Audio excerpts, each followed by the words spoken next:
everyone. Welcome to Achieving Success with Olivia Akin. I'm your host, Olivia Akin. Each week, we will discuss the roadmap of achieving your personal and professional success. We give you real-life stories on growing personally and professionally to achieve your life and career goals with the help of some top-notch guests. Today, we are speaking with Anthony Markey. Anthony Markey is the founder and CEO of I Know a Guy. Anthony has built I Know a Guy into more than just a podcast and newsletter. It's a thriving community of entrepreneurs, professionals, and innovators dedicated to fostering meaningful connections and sparking collaboration. Whether you're a seasoned business owner, an up-and-coming professional, or just starting your entrepreneurial journey, I Know a Guy serves as the go-to platform for discovering inspiring stories, gaining actionable insights, and growing your network one introduction at a time. At the core of I Know Guy is a powerful mission, unlocking the true potential of networking. Anthony and his team help people transform relationships into opportunities through their engaging podcast, daily newsletter, and ever-growing community. Their belief is simple but impactful. Every connection has the power to create success. You can find Anthony by searching him on LinkedIn at Anthony Markey, IKAG, going to his website, ikag.me, or emailing him at iknowaguyonx@gmail.com. Hello, Anthony. Hi, Olivia. Thanks for having me. It's fantastic having you on the show. To start off the show, can you tell me what success means and looks like to Anthony Markey? Yeah, no, I love that question. It means something different to everybody. For me, it means that every day I get to wake up, meet interesting people, and that's what I do for a living. I get names wrong, and I talk to awesome people all day. So that's success. It's what I love to do. There's so many awesome people out there doing awesome things. I'm trying to meet all of them. So that's success for me. I think it's so important to be able and have time to meet many different individuals, connect with them on different levels, and make things personalized. Because especially in today's day and age, when you're talking about entrepreneurship, building relationships, bringing in business, right? All these goals that entrepreneurs have, and even professionals who don't own their own business and growing their career, everyone gets into this mindset of, okay, how quickly can it become transactional? How quickly can this happen from that? But building true relationships is at the fundamental of everything else. I'd love to get your opinion on that. No, it absolutely is. When you're in business, it's because you're dealing with people. No matter what you're doing, you're dealing with people in some version. And having better relationships, being able to make better connections, be introduced and advocated for by people when you're not even in the room is huge. It helps everybody. That's why people grow network. It's what's the saying? Your network is your net worth, right? So if you can grow a circle of people that like you, trust you, and you're able to reciprocate back and forth with, that are going to advocate for you when you're not there, that's just going to be nothing but good for your business. So it's never too early to start growing your network. Even before you're an entrepreneur, if it's something you want to do in the future, you should still be growing that network now, because it's going to lead to opportunities. You're going to learn more. You don't know what you don't know, and people are going to surprise you every single time you talk to them. So be willing to, be coachable, be able to be open to what people are doing. You don't have to do everything and anything everybody's doing, but it's a good idea to at least get a good understanding, and build that network so that when opportunities do come, and you can jump into it knowing way more than you would if you're just going in blind. And that even reminded me of what I recently did is I have a relationship with an individual from my university who basically when I went to college, he was the head of like getting donors in the door, right? And you got to be good at sales if you're willing to get people to spare not spare, but like give up millions of dollars and donate that, right? And so I met him and built that relationship while I was in undergrad. He's an amazing individual, has done amazing things, and like was always there to like lend advice, give different ways of approaching things. And his name is John DeMazo, and he actually like spearheaded, there's a sales competition that happens in the Northeast, and he like made sure we had a chapter at our university, and then like allowed people to practice selling, and like we would go and compete for 2 days and this and that. And so more recently, I wanted to hone those skills to the next level. And I was like, okay, there's so much out there. What works? I need someone to give me the honest feedback of where I am today and like what I should be looking at. And I was like, I gotta call John. I know he's getting like he has all these years of experience. He knows what he's talking about, and he's going to give it to me honestly and in a helpful way for me because he also knows me. And I called him up. I like messaged him. I'm like, hey, do you have time to talk? He's like, Liv, whatever you need, like just let me know what time works for you. We'll arrange it. We had an hour conversation, but the reason like that was able to happen and happen so quickly was, to your point, the network you build. And it's not just about building that network when you need them in that moment in time in the place you are at today, but it's fostering those relationships through years. And I know a guy has flips that idea of, really focusing on fostering genuine, meaningful connections. What was the defining moment that made you realize the power of relationships and inspired you to turn networking into a community driven place where you're really building not just a community and helping people build relationships, but also referrals? Mhm. Yeah, well, it was about 6 months ago. Basically, I was meeting a lot of awesome people doing awesome things that were never going to be clients of mine, right? And I'm a firm believer in trying to add value to everybody that you meet. It's the Zig Ziglar, help enough people get what they want, you get what you want. Karma, the golden rule, the reap what you sow, the go-giver, whatever words you want to put to it. I'm a firm believer in that. So I wanted to be able to add value to all these people that were doing awesome things, and I just didn't really have a good way of doing it. Like I'd try and make introductions if it off the top of my head I could think, but more often than not, if you're just networking for networking's sake, you're meeting somebody, you're moving on, you're talking to somebody else, you're moving on, and you're going to forget the person, even if you had a really good connection, pretty quickly. So I decided, you know what, I'm meeting all these people anyway. I'm just going to make these meetings all about them, record it, and share it. So going back to the book, How to Win Friends and Influence People, the best way to make a connection is to not try and be interesting, but be interested, right? Everybody kind of wants to talk about themselves. Not that we're all like egomaniacs or anything like that, but you're an entrepreneur. You need to talk about yourself. Nobody else is going to be doing it for you, so you got to get it out there.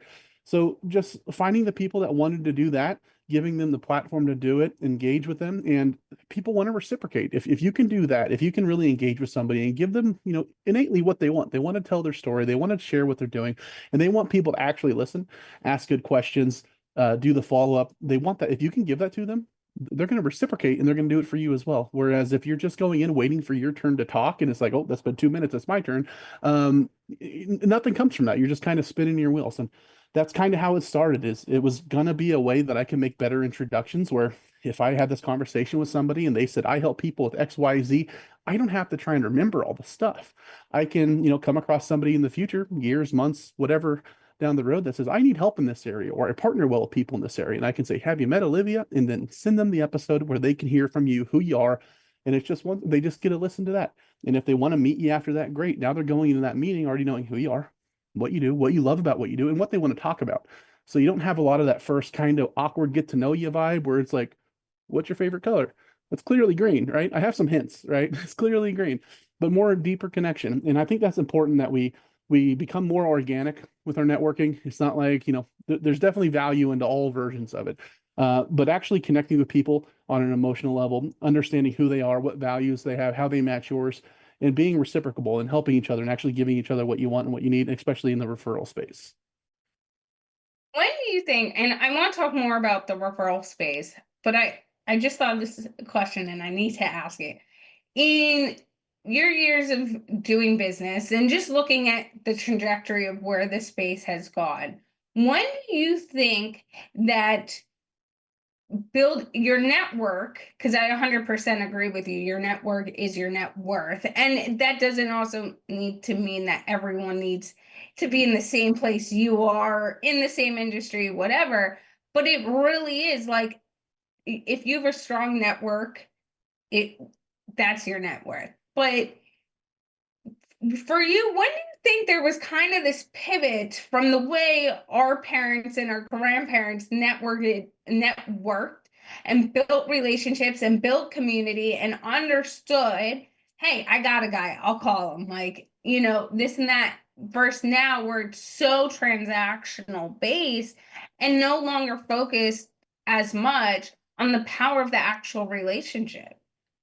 Yeah, I think it was just the internet where we got this new technology, right? Where everybody was like, "Oh, I can talk to anybody in the world at any time.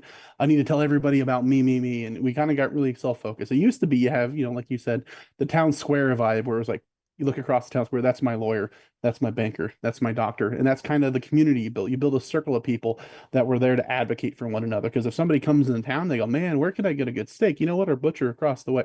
That's how it worked. And then we get the internet and we're trying to figure the thing out because, we're social, animals, humans. And it's like there's so many people that do so many things. How can I narrow this down?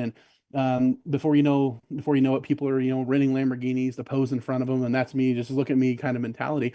But I think we're really coming back to the more of the traditional, growing a circle, growing a community in networking. And I think it was just a learning curve. Like when the internet started, we kind of had this big shakeup, and now we're kind of falling back into more of the traditional sense of networking, but on this new technology.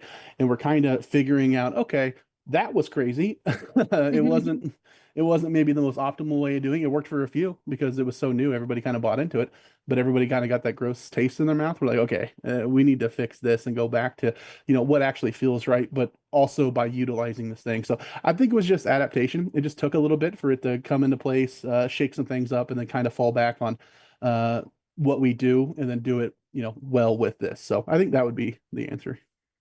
And the interesting part too, I love how you bring that up, because I really do think that technology did play a role. I haven't taken time to fully think about it. It was just something I was like, oh yeah, I'd like to dive into this right now. What do you think is really the turning point now? Why business owners, individuals are going, okay, no, I need to go back to that relationship building, the referral base. This is where, and like going back to that fundamental pillar that kind of got, like you said, flipped on its head, trying to navigate all this time. Like, why now? I think COVID, right? Because you had like your diehard, I'm only going to meet people virtually because I don't have time to go do something. And then you had the people that were kind of saying, I'm going to go to chamber events, I'm going to go to live networking, I'm not going to do the internet thing because it's gross. And both were right in their own way. Definitely one was way more efficient, and the other one you could build deeper connections with. And then we ended up with COVID, where that was gone, and the people that were in the I'm only going to do things in person ended up having to move into the internet space, and they were able to kind of bring the best of both worlds into it, where yep, you can be more efficient, but you can also use some of the fundamental ways of networking virtually, and they still translate, right? It's not the same as going and meeting somebody for coffee, or going to a lunch and learn, or a happy hour, or whatever it is that you're doing when you're networking. But you can still use the same kind of techniques, and bringing that to the forefront to where we are now. I think more people were like, okay, that actually sounds better. I like that approach. It feels more authentic. And I think it was just kind of those two worlds getting clashed together in a way that they had to do it for a period of time. And now it's kind of taking root and becoming more of the norm. Yeah, because the other thing is, one conversation you and I had had previously too is, where do you sit in your comfortability and understanding that? And for me, like, I hate these carsman sales where you're like pushing it, pushing it, pushing it. This is the best thing. This is what you have. And I'm like, the second you do that to me, or you don't take the time to have a conversation, and it's just like you send me an email, I get them all the time for the podcast, like, oh, you should have a YouTube channel. And I'm like, if you Googled, like, just took a second, Googled or seen any of the LinkedIn posts that have a YouTube link, you would know we had a YouTube channel, right? And like those, you're immediately written off. I don't care if you're the best person in the world. Whereas if you try to have a little bit of a conversation, like obviously, yes, whatever the angle of that conversation is, or whatever it might be, it's important. But we also have to realize that, like, if you're not going to like it, why do you think your clients are going to like it? Yeah, it's the golden rule. Treat others the way you want to be treated. It's universal in all mediums, turns out. In person, online. I had one the other day. I got a message and it said, "Hey, hello, prospect's name." I'm like, you couldn't even put my name in, right? Not even hello, Anthony. It was hello, prospect's name. I'm like, okay, that's actually pretty funny. So I never messaged back, but this one I messaged back and I said, "Hey, you might want to fix your CRM because it's posting this." So, but no, the moment somebody pitch slaps you, you're like, oh, that thanks for letting me know. It actually doesn't necessarily bother me anymore because I'm like, now I know that I don't want to continue this. The ones that sneak up on you, those are the ones where you're like, oh, you got me. Right? But no, absolutely. For you, I want to go back to the referral aspect of things. You've really leaned into that, and the people you have helped within your community understand the power of that. Why do you think referrals, specifically as a marketing and a sales aspect of business, not just a networking aspect, have become so powerful? Yeah, because you get to borrow somebody's, credibility, which is huge. If I walk into a business and say, "Hey, I'd like to talk to you about your benefits," they're going to say, "Go away." But if somebody that they already do business with says, "Hey, I have a really good friend of mine. We've been able to work back and forth. They said that they do this, got me thinking of you. I think you should actually have a conversation." You go in there already kind of rubber stamped, and then you got to be protective of that too. You can't just refer everybody because if they come in and they do a really good job, it's like you did it yourself and you're going to get that gold star for whoever you referred to. But if they go in and they do a really bad job, you also take the blame. So if somebody's willing to say, "I vouch for this guy, you need to talk to him," they're going to help you out and they're able to go do that. That's kind of extending your reach because when everybody starts a business, you kind of have this mindset where you have to do everything. You have to say yes to everything. Because if a client goes, "Hey, can you help me with this area?" and it's not what you're expert in, you're like, "Oh yeah, no, I'll figure it out." And then you go and you try to do it, and you're going to do like a half mediocre job at best. Whereas what you should say, and this comes with just maturity as a business owners, no, but no, I can't. But you know what? Olivia can. Or, but Anthony can. And making those introductions with the people that are going to go do a good job every time that share your values, share, your insights on business, whatever it is. That's why it's so powerful because it makes you way bigger than you would be as a small business. It's kind of like when you look at like the ocean, you have the single fish that's out there swimming and it's going to get eaten. But if you have a group of fish, it scares away the predators and all that that's why they group together. That's kind of how small business is. I can't do everything myself. I don't want to do everything myself. I'll go crazy. But I can build a team around me, grow my circle. That town square we were talking about, where that's my guy, that's my gal, that's my guy, and approach business that way. Yeah, and it's one thing my friends always laugh at me because they joke I have a guy for everything. Guy, woman, whatever it might be. And they'll be like, "Oh, Olivia knows someone. Like just ask her." Or I remember one time we were out, and this was a few years ago, so I'm not saying I do this now because I don't. I'm in bed early even on holidays. But it was like Thanksgiving Eve, and it's a big night to go out in my hometown.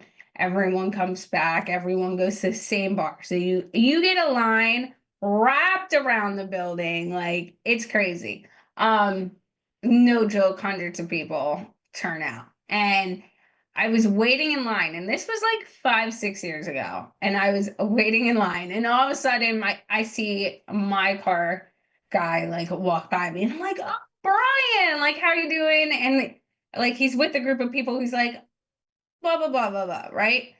5 minutes go by, and Mitch, a family friend who's also our family jeweler, walks by.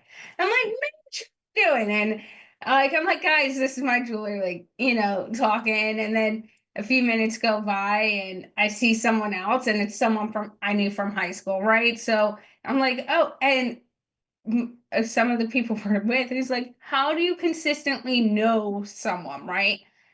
And I was like, well, and like before I could fully even answer, because like some of them were just connections I'd built through different jobs I had. I used to work for a sports league in South Jersey, so we had 12,000 clients a year, and I was a big face within that organization, the only female too, so it's pretty easy to remember me. And my friend goes, she knows everyone. She's got person. That's why you turned to Olivia. And it was at that moment where I was like, wait, this isn't normal. Like you guys don't, you just search things online and go to them. Like how, why? Like where's the trust in it? Where's the value? So the fact you're bringing up here, like the credibility, I also think it's important. I'd love to get your thoughts on this, is that not everyone is your client or should be referring to you, right? I recently watched a video where they were like, take all the clients you have, ask them for one or two introductions. That was the word they used, introductions. And I was thinking about that concept because it plays on the referral partner, like referrals and building relationships. And I said, that's great. But what if you're elevating as a business owner and the clients you had are not for that new offer or whatever it is, the client you want in that space? That theory doesn't work as much. What is your thoughts on that? When you're at, in my experience, when you're asking for any kind of introduction or referral, it is 1,000% better to ask for something very specific. Because if say I'm asking you for a referral, I'm like, hey, if anybody you know would be a good blank, blank, blank for this, let me know. And then you're gonna go, I know so many people and I can't narrow that down. But if you get a little bit more specific and you're like, hey, I'm really looking for somebody in the jeweler space, for example, the gentleman, in the jeweler space, I'm looking to buy a ring or buy something for my wife or my girlfriend or whatever it is, you're immediately gonna go, okay, that's who I know, that's the person. But if I just said, yeah, I'm really looking for like a gift for my girlfriend, now you're very wide. You might not get anything, or you might not get exactly what you're looking for. So you got to understand exactly what you're asking, because if you don't even know the specifics of what you're asking, how are they, right? So you're not going to get what you want from that. So you got to be a little bit more specific. You got to understand exactly who you want to meet, why you want to meet them, what the value add would be, if that's that, or just the ins and outs of it, because you're putting a lot on somebody if you're like, just introduce me to anybody you think's cool. It's like, I think a lot of people are cool, but be specific. So I think that would be that. What is an example of an introduction that you have made or got made to you that kind of ended up unexpectedly opening doors and ideas and Yeah. different aspects for you? Yeah, just I think 2 days ago, I got on a call with a lady that I had met before. We had a conversation. I recommended that she listen to one of the recordings of somebody that I met and then reach out to them or ask me for an introduction. And then, she's potentially going to be a guest. So I hopped on a call with her after just to get, touch base. She's like, hey, I'm so happy that you made that introduction to them. I think that's actually going to change the direction of my business because he does this and I do this and it partners so well. She's like, this is the very first introduction you ever made to me. And it was, you blew it out of the water. And I'm like, oh, well, that feels really good. Because she was specific. She goes, I'm in the health and nutrition space. I'm looking for people in similar spaces. And I'm like, hey, here's this guy. He has a really cool story. You might want to watch the episode and let me know if you want an introduction. She was able to go in and do that. So those happen all the time. And it's not even immediate too. If you help somebody out and then, 3 years down the road, they're going to remember who you are. Because there's two types of people you remember from networking. You have the people on this very far side. We touched on them briefly earlier, the ones that come in and they pitch slap you and say, hey, I'm here to sell you something. You're like, no, you're not. And then you have a bunch of people in the middle that are some gradient of either side. And then people on the very far side are the ones that are saying, hey, I just genuinely want to help you out. How can I help you?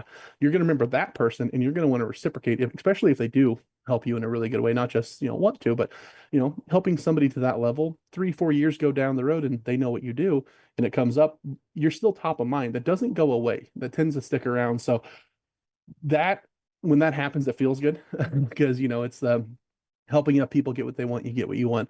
And that happens every single day when you're networking, just because you don't know who needs to meet whom. You just can talk to everybody and try and connect some dots. And that being said, too, what went in the, yeah, if I could talk, it isn't just about building a partnership and networking space, a place for referrals. As you mentioned, it's really about building the relationships. And in a time when we're looking for those partnerships, we're looking to collaborate, and it can take things like your example in a very different direction.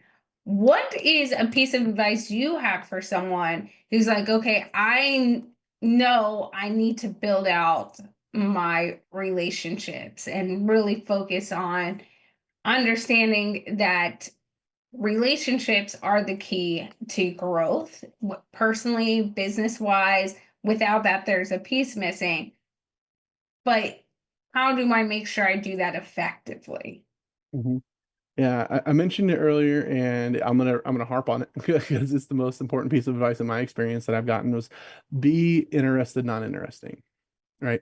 I went to a networking event one time, and the gentleman running it goes, "Who here has something to sell?" And everybody put their hand up. And he goes, "Okay, who here wants to buy something?" And everybody put their hand right back down. He's like, "Remember that, right? Don't try and sell everybody. You're there to, ask questions, get to know the person, because here's the thing." Everybody that you're talking to in the entrepreneur space, they have some, product or something to sell or something to show you or something to do. We get it. Everybody does. But the people you're actually going to do that with are the people that are going to you like, you trust, that old adage. And it's because there's a menu of options. I don't care what it is you do, how niche it is. There's probably a million other people doing the same thing, or at least close enough to not so much matter. But what about you makes you different on that menu, right? Somebody's going to look and go, okay, health coach, health coach, health coach, health coach. And you're like, health coach, but I'm authentic and I help people in this specific area. People like that. People are going to, what's the saying? They don't buy the product, they buy you, right? So be, just a decent person, try to help people. People like that and they want to reciprocate. Because if you can add value to people without ever really even asking for anything in return, right? Because if you go in and you go, hey, you know what? I helped you out. What do you got for me? That doesn't play well. But if you help somebody just genuinely out of the, kindness of your heart, it comes back to you. It may never come back to you from that person, but it does in some fashion down the line. There's too much cliches in this area for that not to be true. It's a daily occurrence for people that realize it, and it tends to be something people realize a little bit later in their business journey. Up front, you're a little bit, you have a scarcity mindset and everything's me, me, me. But after a while, you get to the point where like, nope. Nope, I'm just gonna be authentic. I'm gonna do exactly what I'm doing. I'm gonna tell people exactly what I do, and I'm gonna help them the best way that I can. And I know that it'll come back in the long run. Skills do you think are really needed to continuously practice to add it to our toolbox? So not only are we building those relationships, but we don't get in the mindset of a scarcity, even in different points of our business growth, where then we stop focusing on relationships. Just talking to people, honing that skill. You know, if you can talk, it doesn't matter what you do. If you have a job, if you're an entrepreneur, if you're in school, if you can communicate with people better, it's going to help you in the long run, no matter what you're doing. So going places and trying things, have you ever spoken in front of a group? No, try it. You ever been a guest on a podcast? No, try it. Have you ever hosted a podcast? No, try it. Try all the things because you don't exactly know what's going to match what you do and what's going to work for you. There's people that are terrified of networking. And if you go to a networking event and you see somebody standing against the wall, kind of, back, go talk to them, right? Try it. See what happens. Nobody else is talking to them. I wonder why, right? Is it because this is their first time there and they've never taken that first step? Because that person's going to remember you for sure. If you're going to impact anybody, it's not necessarily going to be the person in the group that has 50 people surrounding them, everybody's trying to get to know them, but the one guy or the one gal standing over in the corner, they're going to remember exactly what you do, especially if you do like we mentioned before and make it all about them. Who are you? What do you do? Let them get the practice in. If they're newer in business, they're probably going to pitch slap you a little bit, but understand, we all grow through it and you can help them through that. And that could open up opportunities in the future because if they're starting their entrepreneur journey and you could be a part of that, like somebody that's helped them, maybe mentored them, that's going to be exponential for you because they're going to want to reciprocate. And as they grow and as they mature, you're going to be, right up there near the top of people they're going to remember. So just being a decent person. I don't know. That's a great skill. Just be decent. I think it's really important to y'all to have being decent. I think there's times where we all have moments and need to give ourselves grace, but we need to always understand where we lie and what we want to do. And it made me even think about how the other day I was talking to someone and they were like, "Oh, you should join this group and this and that." And I was like, "Okay, sure, go to the group meeting." And it just so happened, like the meeting was set for a few days later, and I go into my next call, and we start somehow this group came up, and they're like, "You're gonna get the word we've been using today, pitch slapped." He's like, just go in and just, if you're going to do it, like just be yourself and try to absorb and just listen to everyone else. Because to your point, you never know when you might need in. It's a good tool, but you also have to practice some of that things. And listening can be a hard thing to do or engaging and looking, I shouldn't say looking isn't the right word, but being interested more in someone else than your own goals also needs to be honed. How have you focused on that while building your community and everything you're doing with your business? So, learning the questions that actually interest you. Because if you're talking to somebody, there's a good chance that not everything everybody's doing is going to be of interest to you. If I'm talking to an accountant or a bookkeeper, I'm not going to ask about details because I'm going to fall asleep and I'm not going to have a good follow. But if you start asking questions like, "What is it that you love about this?" Right? And they're passionate in some shape or form about it.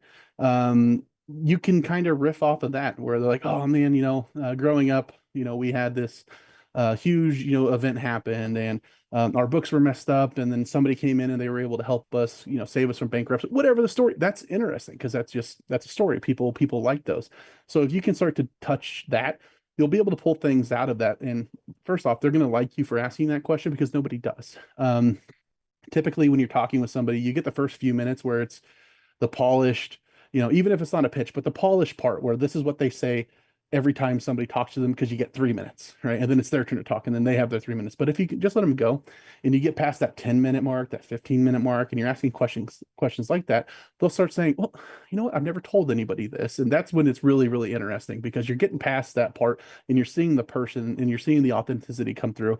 And I don't know, that's something that I could talk to people about all day is when you get to engage with whatever they're passionate about or whatever actually matters to them because we all do something, right? And I always ask people, "What is it that you do?" And my favorite answer is when people don't tell me what they do, but they go, "Well, my purpose is," because you're like, that's somebody that knows. That's somebody that's done a bunch of stuff and finally got to where their purpose lies and says, "This is why I do it. This is what's passionate." Those are the really, really engaging conversations. So trying to walk some people that are a little bit more, less that way toward that conclusion. You could spend hours talking to somebody in that realm.